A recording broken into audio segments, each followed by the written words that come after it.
అవుతుంది. రోజుకి 8 గంటలు పనిచేయాలి, 8 గంటలు విశ్రాంతి తీసుకోవాలి, 8 గంటలు కుటుంబం పిల్లలతోటి సామాజికంగా కలిసి ఉండాలి.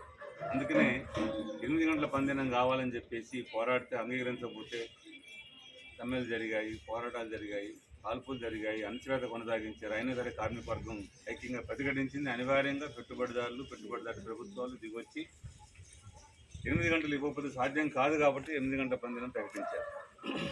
ఇది కార్మిక వర్గం ప్రపంచవ్యాప్తంగా ఐక్యంగా చేసిన పోరాటం ఇది. అందుకే అమెరికా చికాగో నగరంలో దాని గుర్తుగా ఆ కార్మిక వర్గం, ఆ కార్మిక అమరవీరుల యొక్క స్మారక స్తూపాన్ని ఏర్పాటు చేశారు. నేను అమెరికా వెళ్ళినప్పుడు ఫస్ట్ ఆడికే పోయాను. చాలామంది వివిధ మతస్థులు వాళ్ళ మత సాంప్రదాయాల దగ్గర పోతూ ఉంటారు.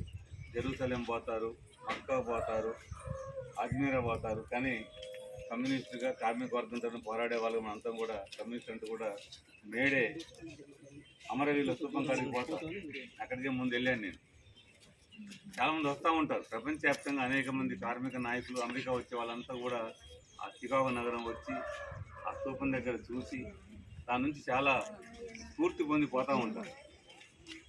అయితే ఈరోజు కార్మిక వర్గం దాదాపు 138 సంవత్సరాల క్రితం జరిగిన ఘటన ఇది. అప్పుడు ఏర్పడింది ఎర్ర జెండా. అది ఇప్పటికీ స్ఫూర్తినిస్తూ ఉంది.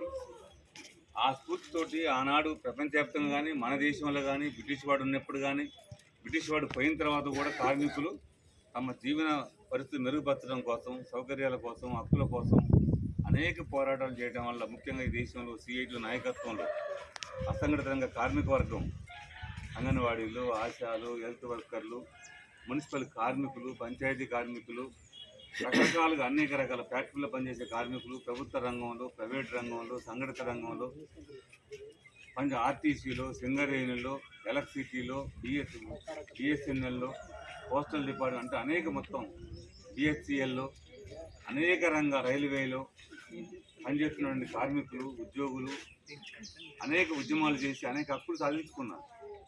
కానీ ఈరోజు గత 10 సంవత్సరాలుగా ఈ దేశంలో బీజేపీ ప్రభుత్వం వచ్చిన తర్వాత కార్మిక వర్గంపై కక్ష కట్టింది. వీళ్ళు సాధించుకున్న హక్కులు ఉండటానికి వీలు లేదు. పెట్టుబడిదారులకి బాగా లాభాలు రావాలంటే ఎక్కడ జరగాలి, ఎక్కడ వస్తాయి?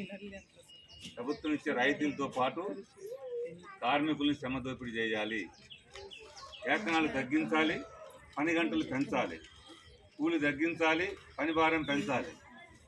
పెంచితే లాభాలు వస్తాయని చెప్పేసి మన మోడీ గారు ఇలా పెట్టుబడిదారుల తరపున ఆయన కాసుకొని కూర్చున్నాడు. 44 చట్టాలను రద్దు చేసే ప్రయత్నం చేశాడు. రకరకాల చట్టాలు ఉన్నాయి.